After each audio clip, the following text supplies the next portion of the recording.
Castillo Vaughn is going viral for his deteriorating medical condition inside an Alabama state prison system that had to remove his internal intestines because they were starving him to death. Castillo's treatment, by the way, is the norm for all inmates, where both men and women that are incarcerated are treated like slaves in order to make cheap furniture and license plates and like shit they can sell on Shopify.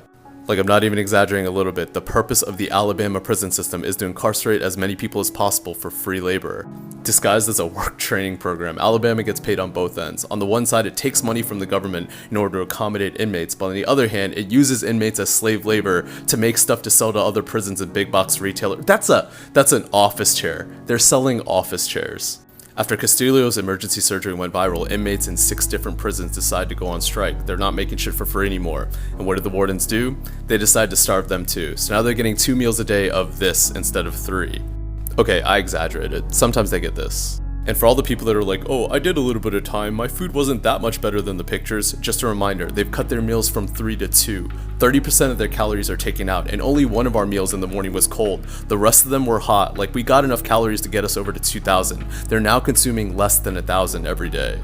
Like, for fuck's sake, that's just the ends of the bread. Families of inmates have noticed the deteriorating health conditions of their loved ones, and when they complained, this is how the state responded. Canceling all inmate visitation this weekend and are urging prisoners to update their loved ones with the change. Well, the prisoner stoppages actually are taking place at about half a dozen men's prisons across Alabama. Yesterday, the Department of Corrections announced it is also limiting the number of daily meals for inmates to 2. It claims both the meal limits and visitation cancellation are not retaliation for the strike, but a byproduct of not having enough staff to handle those services without the necessary inmate workers. Translation: we depend on slave labor so that we can use the profits to hire people to feed them.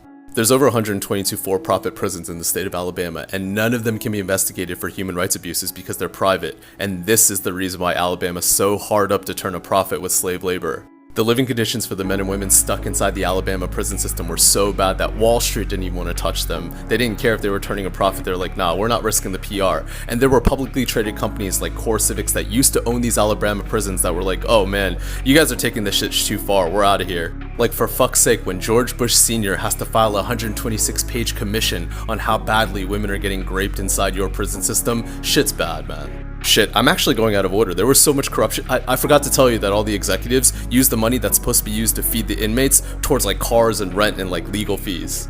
Here, just to close out on how Alabama is codependent on slave labor and overcrowding their prisons, they use the COVID relief funds that they got from 2021 to build 2 new prisons because Wall Street backed out of building them. Alabama, which happens to have the highest death rate from coronavirus in the United States, is planning to use federally provided coronavirus relief funds to construct prisons.